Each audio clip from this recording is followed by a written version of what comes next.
Bien, saludos. Volvemos a esta segunda clase del tema 2 de propiedades en el apartado de soluciones sólidas.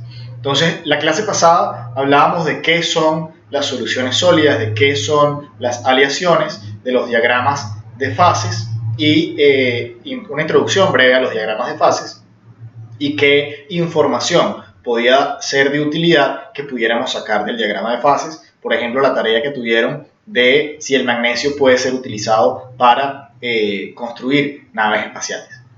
Bien, ahora, cuando hablamos de soluciones, evidentemente estamos hablando de distintos elementos o compuestos que están en un solo sistema. Y es lógico preguntarnos, bueno, ¿cuánto de cada material o cuánto de cada componente puedo combinar, sin producir una fase adicional?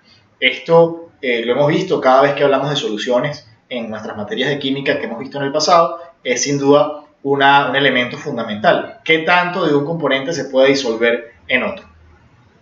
Porque, bueno, evidentemente, cuando se agregan elementos aleantes a un metal, se pueden formar soluciones sólidas o líquidas. Entonces, vamos a lo básico. Volvamos a lo básico cuando vimos nuestra primera clase de solubilidad y nos mostraron el ejemplo típico de agua con sal. Entonces, tenemos el agua pura, a la cual si le añadimos un poco de soluto, vamos a tener una solución diluida. Si le añadimos un poco más de soluto, vamos a tener una solución concentrada que sigue manteniendo sus características de solución. Si le añadimos más soluto, vamos a tener una solución saturada, que con un pequeño cambio o una pequeña adición de soluto, pues va a generar una precipitación de ese soluto. Entonces, esto es lo mismo que ocurre a nivel de los sólidos. Nosotros podemos tener un sólido, hablemos por ejemplo del cobre y del níquel. Si yo tengo cobre líquido, que es más sencillo visualizarlo, y le añado níquel recurrentemente, hasta cierto nivel, eso va a generar una aleación, o sea, una solución sólida. Si yo sigo añadiendo níquel después de determinado umbral, lo que voy a generar es otra fase. Y cuando tengo otra fase, pierdo la característica de solución sólida. Entonces, para entenderlo, tenemos distintos conceptos. Un concepto es la solubilidad ilimitada. En el caso del agua y la sal, tenemos una solubilidad limitada. A determinado momento, ya esa solución se satura y se sobresatura, causando un precipitado, lo que significa que aparece una segunda fase y ya no tengo una solución homogénea, sino que tengo dos fases. Ahora, si yo les hablo de una solubilidad ilimitada, de nuevo con el agua, es la que podemos ver, por ejemplo, con el agua y el alcohol. No importa qué tanto alcohol yo le añada al agua o qué tanta agua yo le añada al alcohol, eso no me va a generar una tercera fase. Tienen solubilidad ilimitada, es decir, que pueden diluirse mutuamente al infinito. Un ejemplo de esa solubilidad ilimitada es el cobre con el níquel. Yo les decía hace rato un ejemplo hipotético en el cual ello tenía un límite, pero la realidad en la práctica es que el cobre y el níquel tienen solubilidad ilimitada. Entonces ahí tienen en la imagen cobre y níquel líquidos. Y abajo vemos un ordenamiento. En la parte izquierda tienen esos átomos de níquel y de cobre, digamos, ordenados pero dispersos, porque ahí están en una solución líquida el cobre y el níquel. Ahora, si yo solidifico el cobre y el níquel, van a seguir manteniendo las características de solución, es decir, de aleación, pero ahora en la condición o en el estado sólido. De manera que no importa cuál es la composición del níquel o del cobre, desde 0 hasta 100 cada uno, ellos van a generar siempre una solución. También podemos ver lo que es la solubilidad limitada. Entonces, ahí tenemos tres círculos. En el primer círculo, lo que vemos es una solución sólida, ¿sí? Donde es completamente soluble. O sea, ahí tenemos esas tres divisiones. En ese círculo está dividido en tres partes, pero la realidad es que cada una de esas partes son idénticas. O sea, no hay una diferenciación porque tenemos precisamente esa solución sólida. Ahora, en el segundo círculo, vemos una mezcla de soluciones sólidas. Y estas soluciones sólidas que estamos viendo acá no son no tienen una solubilidad ilimitada, sino que vemos como, por ejemplo, en la región mayoritariamente azul, son pocos los espacios que están ocupados por ese material de color rojo. Y lo mismo pasa a la inversa, son pocos los lugares en el área roja donde está ocupado por el material azul. Seguramente si yo añadiese más material azul, eso me generaría una tercera fase o una cuarta fase en este caso, que me estaría pues ya quitando esa condición de solución sólida que está en cada fracción del círculo. Y luego tenemos un ejemplo donde hay una completa insolubilidad, o sea, donde no hay solubilidad y simplemente tenemos una mezcla de tres fases, una mezcla de tres materiales distintos que tienen una estructura propia a lo interno. Recordemos las características de la fase, que tienen características o propiedades homogéneas a lo interno de cada fase y que además tienen un límite, una frontera física que incluso me permite separarlos por acción mecánica de las otras tres fases. Entonces yo puedo tener los tres casos, que dos materiales o más sean solubles ilimitadamente, que sean parcialmente solubles o con una solubilidad limitada, o que simplemente sean absolutamente insolubles. Un ejemplo de la solubilidad limitada es del cobre con el zinc. Y incluso ahí tenemos también un diagrama de fases, donde tenemos la fase de la solución sólida de zinc y cobre, y luego tenemos una segunda fase, que es una solución sólida de zinc y cobre, pero con un compuesto de cobre y zinc. ¿Sí? Entonces ahí vemos que a diferentes temperaturas, a medida que yo aumento el porcentaje de zinc, o sea, si yo tengo imagínense un recipiente lleno de cobre líquido y yo comienzo a añadir zinc líquido. Mientras yo llegue a 30% de zinc, la realidad es que yo voy a tener una solución sólida de zinc y cobre. A medida que yo añado más después del 30% de zinc, dependiendo de la temperatura, voy a comenzar a estar generando un compuesto de cobre y zinc, porque ya ese lo pudiéramos ver como un reactivo en exceso. Para mi solución sólida, ese reactivo en exceso está reaccionando zinc y cobre y me están generando otro compuesto, porque no es lo mismo tener átomos de cobre y zinc ordenados a tener átomos de cobre y zinc enlazados químicamente, generando un compuesto distinto, con una estructura cristalina distinta, con propiedades físicas y químicas distintas, y que además genera una división, una diferenciación física, material, entre el medio de la solución sólida y este medio de este compuesto. Entonces, la solubilidad limitada es importante entenderla porque en la medida en que yo necesito un material para mi aplicación en la industria, tengo que entender que de repente, supongamos que el zinc le añade una característica fundamental al reactor que yo estoy diseñando, porque el reactivo y los compuestos que van a estar, la mezcla de reacción que va a estar dentro del reactor, pues es altamente corrosiva y el zinc resulta que una composición de 40% de zinc me permite añadirle a ese reactor de cobre, todo esto lo estoy hablando hipotéticamente, evidentemente, las características propias de operación. Bueno, en mi proceso de diseño de ese reactor, yo tengo que verificar qué tan soluble es el zinc en el cobre, porque si yo necesito una aleación que tenga 40% de zinc, va a haber un elemento que es que no solo voy a tener la relación de cobre y zinc, sino que voy a tener otro compuesto presente en mi reactor y tengo que evaluar qué tan productivo o eficiente es. Ahora, también tenemos soluciones sólidas en sistemas poliméricos. Esto significa plásticos, básicamente. Y un ejemplo ampliamente utilizado en la industria es el del ABS. El ABS es un copolímero. Básicamente, todas las soluciones sólidas que vamos a tener con polímeros se denominan copolímeros. ¿Qué significa eso?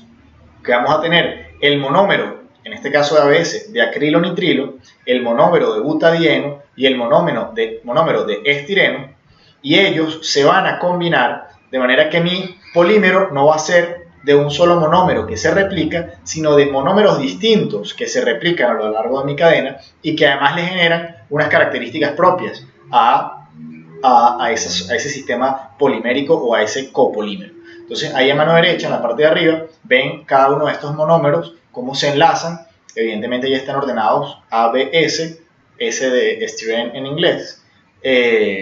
Pero digamos, eso puede ser también de manera aleatoria. Y luego abajo en ese gráfico, eso no es un diagrama de fases, simplemente es una ilustración de cómo varían las características de ese material dependiendo de la composición, tanto de butadieno como de acrilonitrilo y de estireno. Entonces ahí básicamente yo voy a tener mi copolímero ABS en las combinaciones que están en el medio, ¿no? En la medida en que yo le añado, por ejemplo, más butadieno, voy a añadir capacidad de elongación y propiedades para ser aplicado a bajas temperaturas. En la medida en que yo le añado acrilonitrilo, voy a tener una mayor resistencia al clima y voy a tener unas propiedades de mayor fuerza y resistencia. En la medida en que yo le añado también estireno, voy a tener mayor rigidez y transparencia.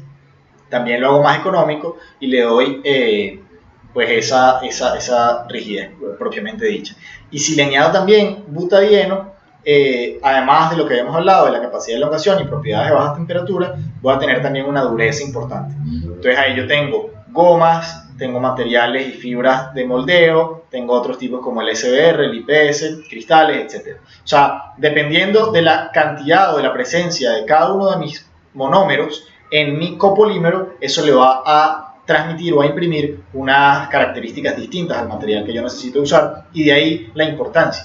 Nosotros quizás no vamos a ir tan profundo como iría un ingeniero de materiales en esto, de evaluar todas las características. Nosotros como ingenieros químicos nos interesa que en nuestra aplicación de procesos, fundamentalmente, la mezcla de reacción, el líquido o la mezcla de procesos que vamos a estar utilizando, pues sea adaptable o amigable con los materiales que vamos a utilizar. Y esos materiales tienen unas características y que tienen una razón de ser. En este caso, hablando de copolímeros, pues precisamente la composición de cada uno de estos monómeros presentes.